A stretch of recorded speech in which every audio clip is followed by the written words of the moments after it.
All right, folks, it's time for the inquiry for number 2 for episode 2. Well, all right. Well, one thing we gotta clear up is the fact of remember I said there was two writers? Yeah, someone actually lied. So it was still Algent and Cat Lady. It looks like Algent took the helm apparently, so he's the one who actually wrote, or he was the lead, while previous episode she was the lead. Okay, good. Well, 2 for 2, and apparently, yeah, I think what happened is that the two new writers are going to be featured, but not together and not as a duo, and one is going to show up in the third one, and then one is going to show up in the fourth one. And I think those two actually were previously there when it came to like the specials. So, just so you know, I think that's basically what happened. So, yeah, my bad that some idiot decided to not actually do his research and basically gave me hopes of, oh, okay, so they only just did one episode and then they might come back for another one. No, no, no, they're most likely going to do all the episodes. Okay, anyways. So, first things first is one thing I didn't actually get to mention, which I was like, is that important? I'm pretty sure that name's important. Hayfield Technologies. So turns out Operation Overdrive is getting a freaking another shout out, even though it's like, well, you guys already topped them. I mean, if those who don't already know and your first time talking and listening to me is that yeah, they already topped the whole thing of the Pinocchios, because to me, when it comes to Operation Overdrive, it's a freaking Power Ranger Pinocchios. Because, well, Red Ranger wasn't a real boy, and they turned him into a real boy happy ending. So I'm pretty sure if we actually piece things together, is this. Operation Overdrive, the Red Ranger and his dad actually went on to Avengers. Apparently, after all those years of Avengers, or I don't know, Euro Avenger or something, he went back to work and making more androids. So now he is shipping androids around the world, and one has now been shown in Dino Fury. Weirdly enough, the android kind of sort of reminds me of Dr. K. Her facial features just scream something familiar, and I think it's Dr. K. So who knows if I'm pretty sure Dr. K was not even in the freaking episode, and of course they're not going to be like, oh, we recast her and now she's this. It's like I'm pretty sure that's not what happened, but the facial features just remind me of Dr. K for some reason. I don't know why, or it just reminds me of somebody. Yeah, it's like it reminds me of somebody, but for now we're just gonna say Dr. K. Pretty interesting though. It's like, huh, so wow. I mean, he was basically a part of archaeology, but now he's doing, well, I guess that makes sense, you know? I mean, he did make an android that was pretty good, right? Yeah, I'm just shocked that he wasn't a part of freaking operation. I mean, freaking a part of RPM, you know? That would have been pretty funny, where it's like, yeah, he gave another android and the bad guy used it for his own purposes. Who knows if that's going to actually happen in the future, where it's like, oh no, I made the android that did evil. Dun, dun, dun. It's like, damn, that sucks for you, man. That sucks for you. Wait until that happens. That's going to suck. Oh, man. Now, one thing I didn't really get to mention, but I think I did, but just in case, apparently the Black Ranger's keys, the Green Ranger keys, and well, of course, we already know the Six Rangers gold. I mean, it's not hard to hide that. I mean, they already like these 3 times already just flat out showed him without any try attempt to freaking hide him. So either way, those Ranger keys are missing. So they can't actually get the Rangers to morph, but they do have the swords of the two. Now, as for the freaking morpher of the Gold Ranger, it's gone. It's not here. It's somewhere. It's somewhere out there in the world. So we do have an aspect of maybe digging or something. So we do have the digging aspect, which that was one aspect that was in Ryu Soja. That was one aspect. It's amazing that it's like they named him Mucus. What the why couldn't you name him something else? It's like mucus. That's just sad. Where's your imagination? Did you use all of it in Great to Be Human? I'm sorry, man. It's just gonna continue gonna get bashed with it because you gave me the ammo. But it's like, yeah, it's weird that you guys created that song, but yet you couldn't actually figure out a name for this guy. It's like, yeah, I don't have a good name for him, but pretty sure I'm gonna get to. What about Fun Gus? Yeah, Fun Gus. It's like, yeah.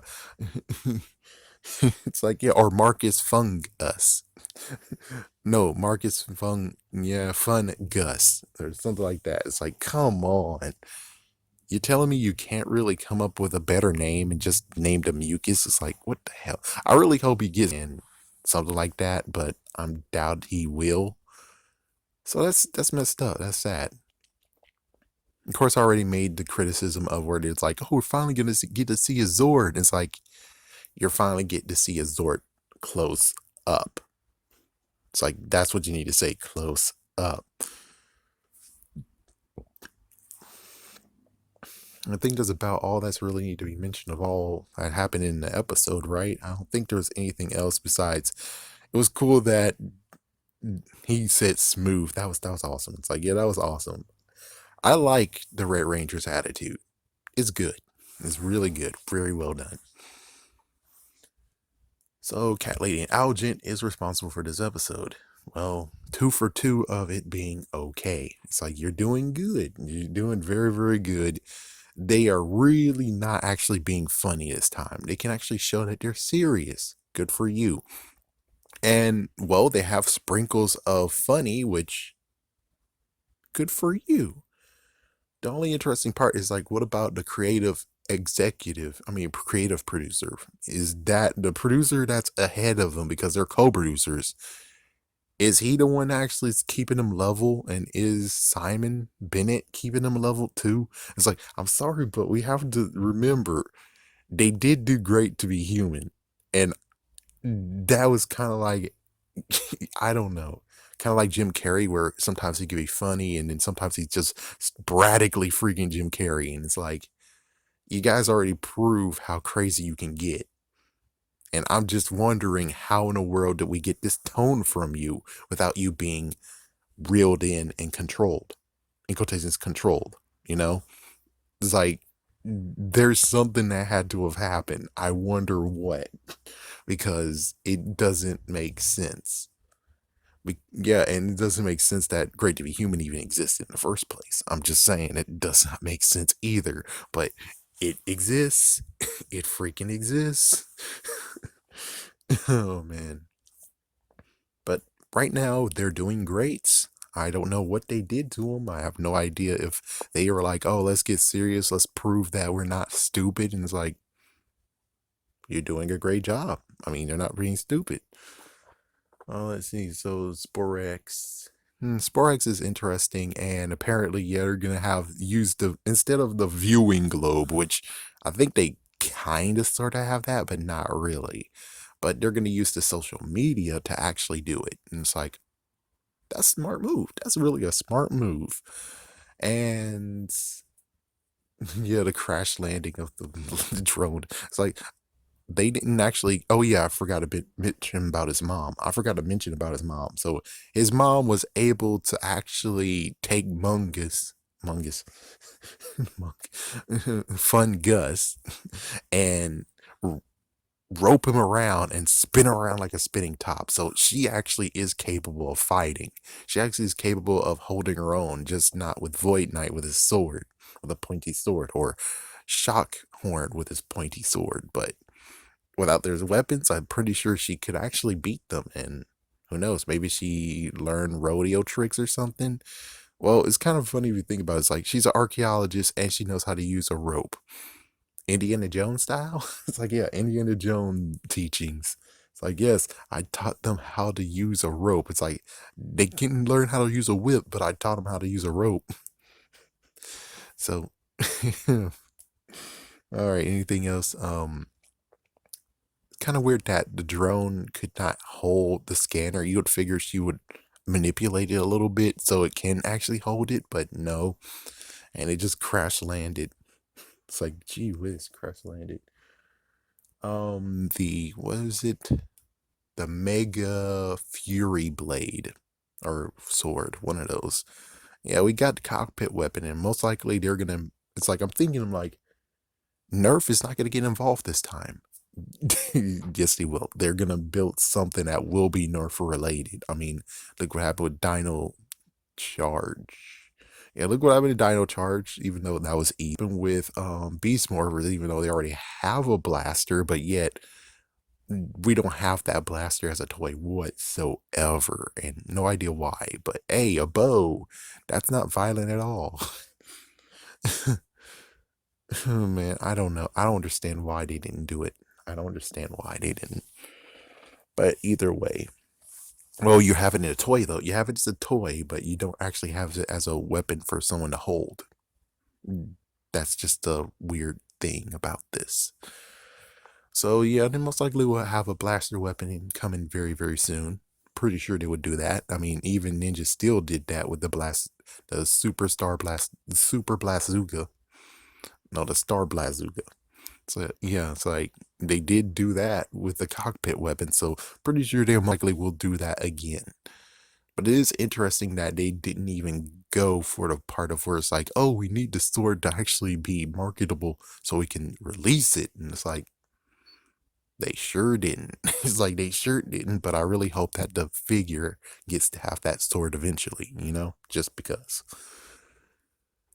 All right, I think that's everything. The only last bit to touch upon is what is Void Knight's mystery machine?